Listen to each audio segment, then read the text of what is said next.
No, just a few days ago, we enjoyed the wonderful hospitality of our good old friends.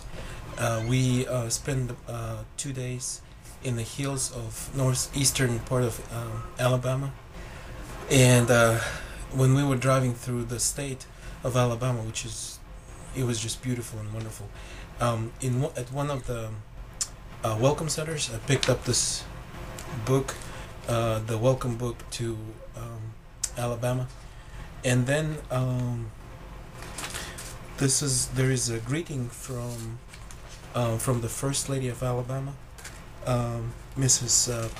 Betsy Riley, and she's a very special, wonderful person, because on her website, she actually has a list of her favorite recipes, and a couple years ago, I used one of her recipes because we had a neighbor, a young man from Alabama, Caleb, who became my close and good friend.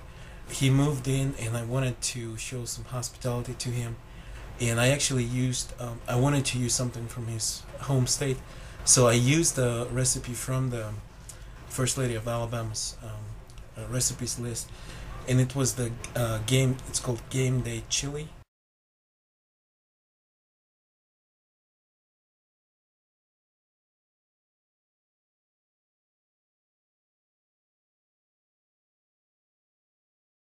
I used that recipe, and I gave it to our neighbor, Caleb, and since that time we started like a game, the game of best neighbors, who can outgive each other.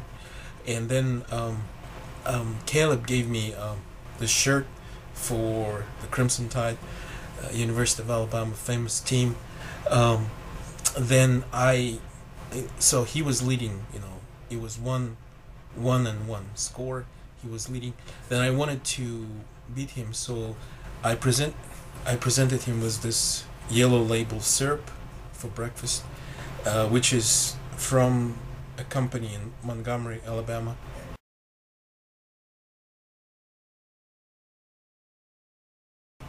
He was very grateful, but then he didn't want to be, he wanted to lead, so he gave me another t-shirt for Crimson Tide for Alabama, and so now he was leading. Actually, it was 2-2 the points. Then I um, I gave him. Um, Actually, he's leading now because he gave me a little bit later, just recently. He actually sent us.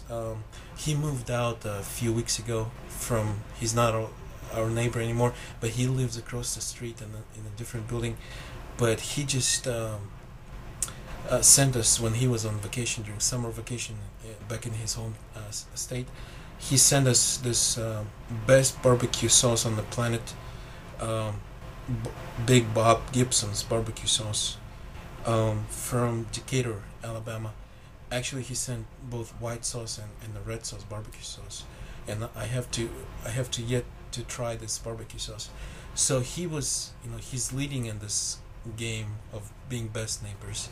But on the way back from Alabama, I picked up something.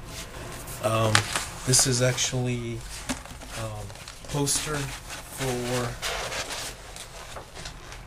for the sunset at Gulf Shores, Orange Beach in Alabama. Just a beautiful picture of a young couple enjoying the sunset on the beach. And I'm gonna give this to Caleb, and I'm gonna promise to him that whenever he gets married, I'm gonna help him. If I can, I'm gonna help him to visit this wonderful place and just enjoy his romantic honeymoon with his future wife. So I will be leading in this game. But I just want to say to all the people in Alabama that um, the governor and the gracious first lady, thanks for their wonderful hospitality, the beautiful state, and I just want to say all these people who work hard, um, making these products and who are employed in different industries in Alabama, that we will emerge stronger. We will go through this recession and economic crisis, and we will be even stronger. That's my wish and my just my thanks to the people in Alabama. Thank you.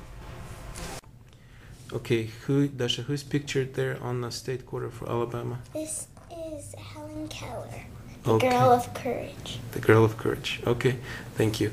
Now, can you tell me a little bit about Helen Keller? Well, Helen Keller was deaf, blind, and mute, and she had lots of courage. And one day, her teacher, Annie, put her hand under a water pump, and she felt the water, and Annie wrote water in the other spare hand. And that's what changed everything. Helen soon wanted to learn everything. She was hungry for more education. And one day she went to college and passed, and was known as a very good student. Yeah. Can you imagine being blind and deaf and mute and studying in college? No, I couldn't. It's just amazing. And Annie was always by her side, writing every word. Okay. Yeah. Now, we just visited the house where Helen Keller Annie was born. Helen Yeah, Keller. the Ivy Green. Yes. Now, what can we learn? What can we learn from the life of Helen Keller? Well, that she was very rich, and that she had very bad temper when she was younger. And we can also learn that we too must study hard to finish school. Yeah. No, I mean, do you want to be like Helen Keller? Like, do you want to follow her example? How can we follow her example? Well, we can follow her example by, she helped other people that were deaf, so we can help people, and we should also study hard. Okay. Okay. Thank you, Dasha. Thank you.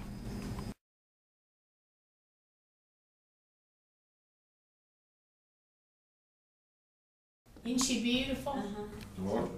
She said Helen Keller gave her hope and courage. And then all of this was Helen's. Now see this, the page guide. That's what they use today. The blind would use this today. Well, and this was Helen's first braille writer. See? The fell on paper right between the lines. And look here.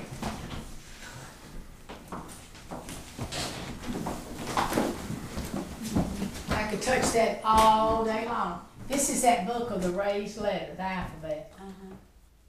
This is what she used. Okay. And all of this was Helen's. That was her braille writer, her slate board, her books.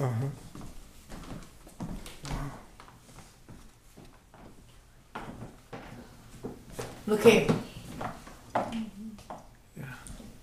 Her teacher was only 19 years old when she started with her. No, 20. 20. See braille?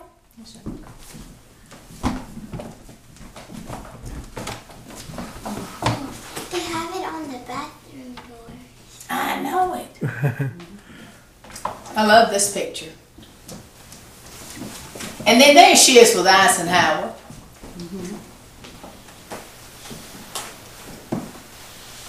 This was her only guide dog. Et-tu. Et-tu was his name. See, she never needed a guide dog.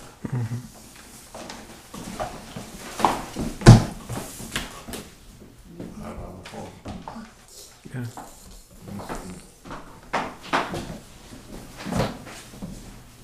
And then look here. Here.